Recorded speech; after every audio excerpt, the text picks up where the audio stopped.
ఇంటిపోతాను.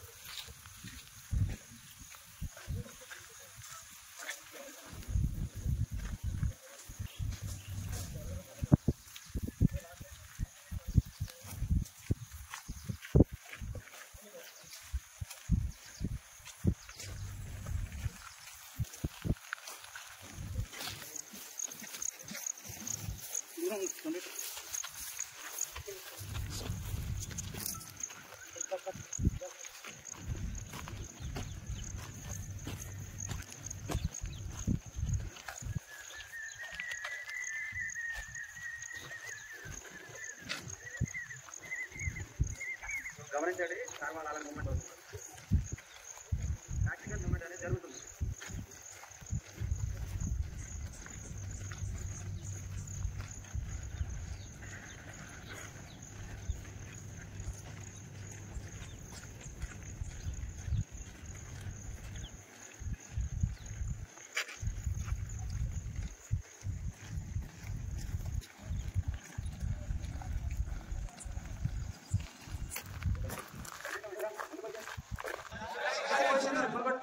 ఇక్కడ మనం ఏదైతే క్లాసులో చెప్పినప్పుడు సార్ వాళ్ళు స్కౌట్ మెయిన్ ఫైరింగ్ అసాల్ట్ గారికి క్లియర్ కార్డు చెప్పారా?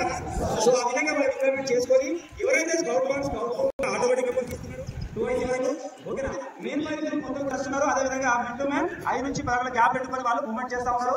ఈ విధంగా చేస్తున్నప్పుడు నడుస్తున్నారు. వాళ్ళకి ఏదైతే వచ్చింది ఆటగా మనం పాపులేషన్ చెక్ చేసుకోవాలనుకున్నప్పుడు ఈ విధంగా ఏం పెట్టుకొని వాళ్ళ డైరెక్షన్ లో వాళ్ళు ఏం పెట్టుకొని చూస్తా ఉన్నారు. సో ఇప్పుడు స్కౌట్ వాడు ఎట్టున్నాడు, క్లియర్ కార్డు ఎట్టున్నాడు, మిగతా వాళ్ళు ఆల్టర్నేటివ్ లెఫ్ట్ వైపు రైట్ వైపు వాళ్ళ డైరెక్షన్ లో వాళ్ళు ఏం పెట్టుకొని చూస్తా ఉన్నారు. ఇక్కడ నుంచి ఎవరెవరు ఒకసారి స్కౌట్ 1,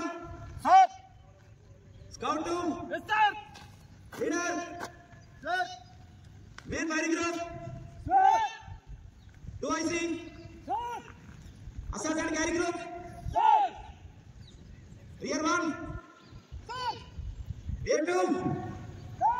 సో ఈ విధంగా మనం ఏదైతే సార్ వాళ్ళు మీకు చెప్పారో క్లాసులో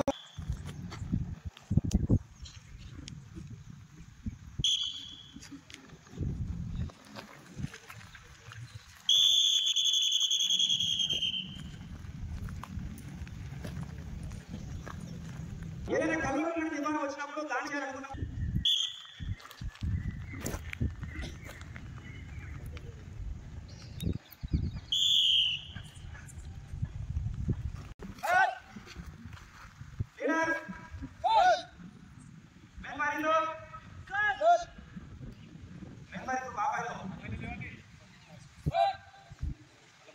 main firing group, 2 IC, assault carry group, rear guard. So ఈ విధంగా మనకి ఏదైతే ఫార్మేషన్ ఉందో ఆ విధంగా పెట్టుకొని వాళ్ళు ఏం పెట్టుకొని నడుస్తున్నారు. మరి ఏం ఈ విధంగా పెట్టాలా ప్రతిసారి? సో అక్కడ సిచ్యువేషన్ బట్టి మనకున్న కవర్ కనుక లైన్ పోస్ట్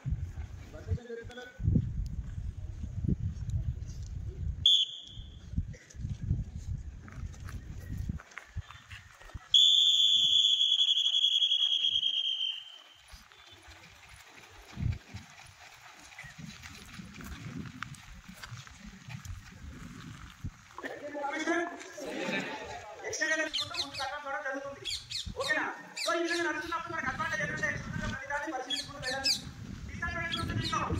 అది మనం డైరెక్షన్ చేస్తూ వెళ్తా ఉంటాం. ఫీల్డ్ లో మనకు ఆటగాళ్ళు చాలా ఉంటాయి కదా, మన డైరెక్షన్ ఏదైతే లైన్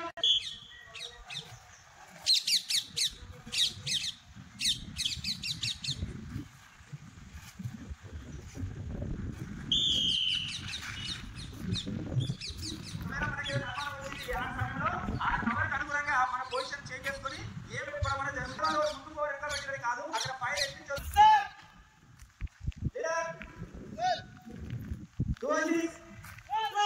సో ఈ విధంగా ఉంటూ అందరూ కూడా వీళ్ళకు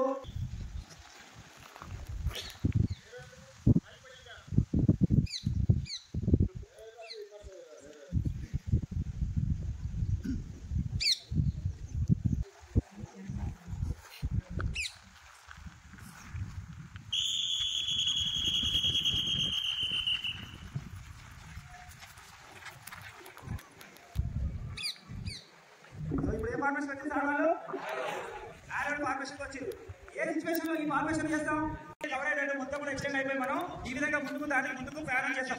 ఓకేనా? ఇలాంటి సిచ్యువేషన్ లో ఎవరైతే ఉన్నారో వాళ్ళ ప్లేస్లలో వాళ్ళు ఉన్నారో వాళ్ళ అబ్జర్వేషన్ కూడా అదే విధంగా ఉంటుంది. ఓకేనా? దీనివల్ల కూడా మనకైనా మైనస్ ఉందా కూడా, కానీ మనకి మైనస్ ఏమున్నది, చివరి వాళ్ళతో కోఆర్డినేషన్ మిస్ అయ్యి ఒకవేళ ఏదైనా ఫైల్ ఓపెన్ అయినప్పుడు ఎక్కువగా మనకు ట్రాన్స్ఫర్ అయ్యే ఛాన్సెస్ ఉంటాయి. మనకి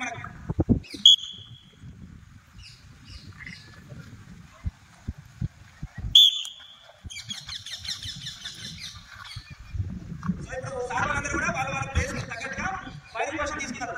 ఓకేనా? ఒకసారి చూద్దాం వాళ్ళు ఎక్కడ ఉన్నారు. Scout 1 sir, scout 2 sir, leader sir, 2 ICs sir, rear guards. ఈ విధంగా వాళ్ళు మొత్తం కూడా చుట్టూ 40 వైపుల ఫైర్ తీసుకోవడం జరిగింది, ముందుకి సైడ్ లెగ్. ఒకవేళ కేవలం ముందు వైపు నుంచి ఫైర్ ఓపెన్ అయింది,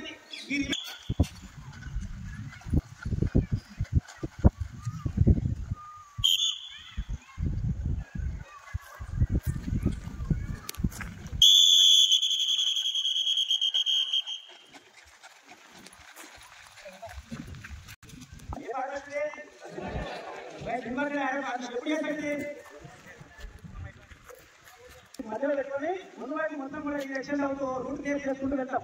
లేదా మందు పక్కన ఉన్న ఇన్ఫర్మేషన్ మనకు ఇలాంటి పొజిషన్లో ముందు చాలా దూరంగా మనం కౌంటర్ పెట్టుకుని ముందు వైపు ఈ విధంగా వెళ్తా ఉంటాం. ఒకవేళ ఆయన మందు పక్కన ల్యాండ్ ఉన్నాయనుకున్నప్పుడు ముందున్న వాళ్ళకు బయలు కానీ ఏదైనా మందు పక్కన పెట్టుకోవాలి, కేబుల్స్ కానీ ఉంటాయి.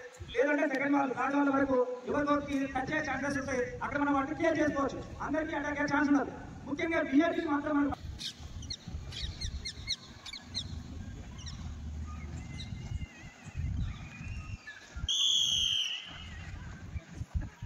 చూడండి. వాళ్ళు ఫైన్ కోసం కూడా లీడర్ 2 ఐసీస్ రియర్ గార్డ్. సో ఈ విధంగా వాళ్ళ ప్లేస్ నిర్ణయించుకొని మూవ్మెంట్ చేయడం జరుగుతుంది.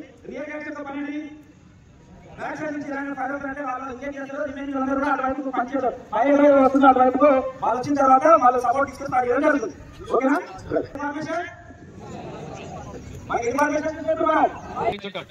ఫస్ట్ ఫైర్ అయితే ఎదిరించేది స్కౌటే కాబట్టి స్కౌట్ కూడా బుల్లెట్ ప్రూఫ్ జాకెట్ ఉంటుంది. కమ్యూనికేషన్, కోఆర్డినేషన్ అంతా control, leader, team leader under control ఈ మూవ్మెంట్ అనేది జరుగుతూ ఉంటాయి. ఒక సిస్టమేటిక్ అది. First scout 1, scout 2, firing group లో లీడర్ ఉంటాడు. Assault and carry group, assault చేస్తారు, మళ్ళీ క్యారీ చేస్తారు. 2 ఐస్ ఉంటాడు. రియర్ 1, రియర్ 2 వెనక నుంచి ప్రొటెక్ట్ చేసుకుంటూ మన టీమ్